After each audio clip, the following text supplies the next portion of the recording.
혹시 자동차 정비공분들을 잘 믿으시나요? 물론 정말 여러분의 자동차를 잘 봐주는 진정한 프로를 찾으셨다면 다행이지만 안타깝게도 모든 정비공분들이 고객에게 솔직하고 책임을 다해주는 건 아니죠. 차를 맡길 때 정비공들이 이용할 수 있는 우리는 몰랐으면 하는 몇 가지 사실들이 있습니다. 1번. 차 배터리 교체하셔야 합니다. 정비공 분께 혹시 차 배터리 수명이 다 됐다는 소리를 들으신 적 있으신가요? 어쩔 때는 맞는 이야기일 수도 있지만 어떤 카 서비스 센터에서는 최대한 여러분이 돈을 많이 쓰도록 설득한답니다. 그런데 사실 배터리의 가장 큰 문제는 배터리 자체의 문제이기보다 배터리에 연결된 와이어의 문제입니다. 배터리에 부착된 부분은 부식으로 손상됩니다. 따라서 배터리는 이전만큼의 힘을 내지 못하게 되는 거죠.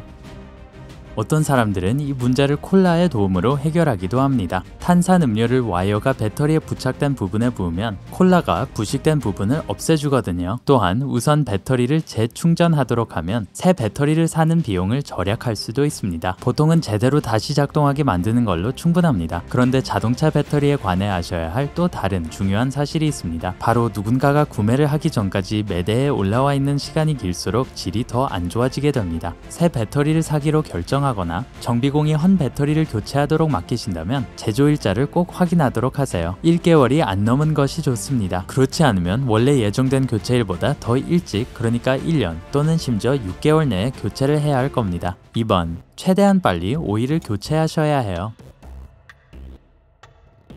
어떤 정비공들은 5,000km마다 오일을 갈아줘야 한다고 합니다. 그렇지만 여러 자동차 전문가들은 오일 교체를 진짜로 걱정해야 할 시기는 최소 12,000km를 달린 후라고 합니다. 또한 오일을 16,000km마다 교체하면 자동차에는 아무런 문제가 없다는 게 전문가들의 의견입니다. 오일을 너무 자주 갈아주기보다 그냥 오일이 다 떨어지지만 않도록 확인해주세요. 다시 말하지만 어떤 정비공 분들은 더러운 오일이 자동차 엔진을 손상시킨다고 합니다. 그렇지만 요즘 나오는 자동차들은 오일이 연소되고 증발됩니다. 따라서 오일이 얼마나 깨끗한가는 사실 그리 중요하지 않죠. 한편 오일의 양은 확실히 줄어들기 때문에 정기적으로 새 오일을 사서 더 넣어줘야 합니다. 3번. 브레이크 패드를 당장 교체해야겠네요.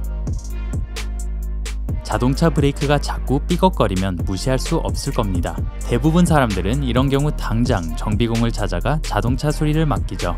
그런데 우리가 간과하는 것은 이 성가신 소리가 사실 대부분 브레이크 패드에 녹이 슬어서 난다는 겁니다.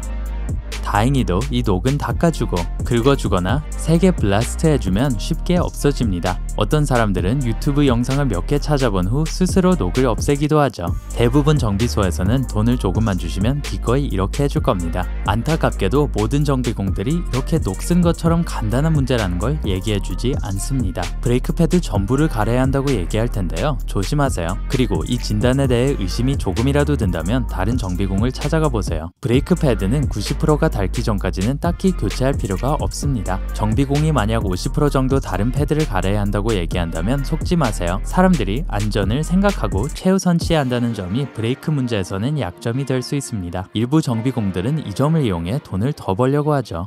4번. 공짜 검사 받으세요. 어떤 자동차 서비스 센터에서는 들어오는 차마다 공짜 검사를 해준다고 약속하면서 고객을 모으죠. 정비소에서 이런 권유를 받으면 뭐 안 될 이유가 있나? 공짠데 하실 수도 있는데 이게 바로 틀린 생각인 거죠. 이런 곳에 차를 갖고 들어가면 대부분 정비공이 차에 문제가 너무 많다고 알려주면서 곧바로 수리를 해야 한다고 할 겁니다. 여기에 넘어가면 불필요한 수리로 엄청난 돈을 낭비할 수도 있어요. 항상 차에 특정한 문제가 생겼을 때만 정비소에 찾아가도록 하세요. 5번. 이 서비스 안 받으시면 차가 고장날 수도 있어요. 일부 정비공들은 어떤 서비스를 추가하지 않으면 차가 제대로 작동하지 않을 수도 있다고 설득합니다. 예를 들어 파워 스티어링이나 냉각수 세척 같은 서비스 말이죠. 그런데 전문가의 의견에 따르면 보통 10만 마일에 한 번 정도만 정비해주면 됩니다.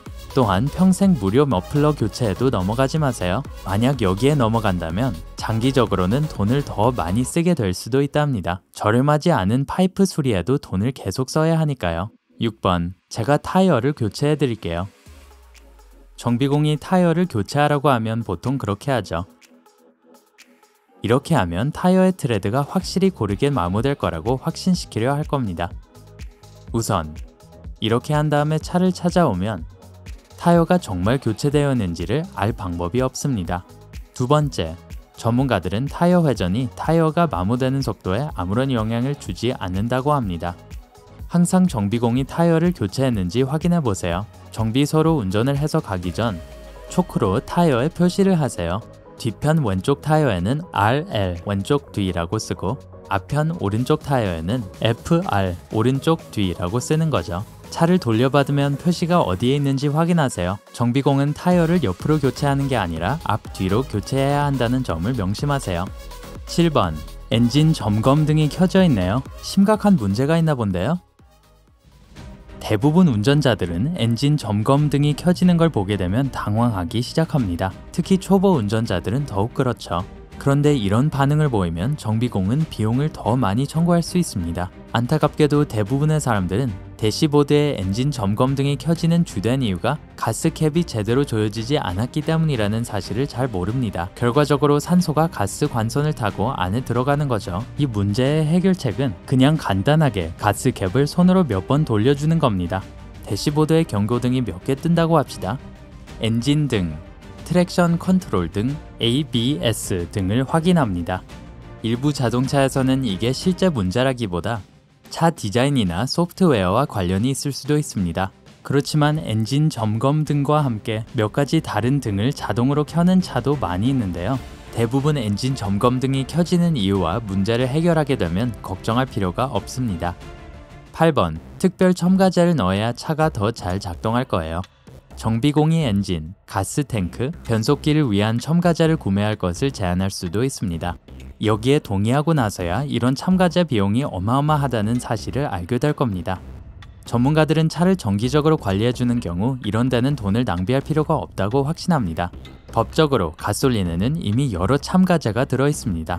그러니 뭔가를 굳이 추가해서 연소를 더 잘하도록 만들 필요는 없다는 거죠. 엔진 오일의 경우에도 마찬가지입니다. 생산 회사에서는 오일이 더 오래 지속될 수 있도록 여러 화학물질을 넣습니다. 오일 오염과 증발을 방지하기도 하죠. 이 과정을 더 효과적으로 돕기 위해 여러분이 해야 하는 건 그냥 오일을 주기적으로 갈아주는 것뿐입니다. 여기에 나온 사실 말고도 정비공이 고객에게 알려주지 않는 비밀이 또 있나요? 아래 댓글로 알려주세요. 좋아요 버튼 눌러주시는 것 잊지 마시고 자동차 서비스 센터에 자주 찾아가는 친구들에게 이 영상을 공유해주세요. 그리고 구독 버튼도 클릭해 주시고요. 이렇게 하시면 삶의 밝은 면을 바로 보시게 될 거예요.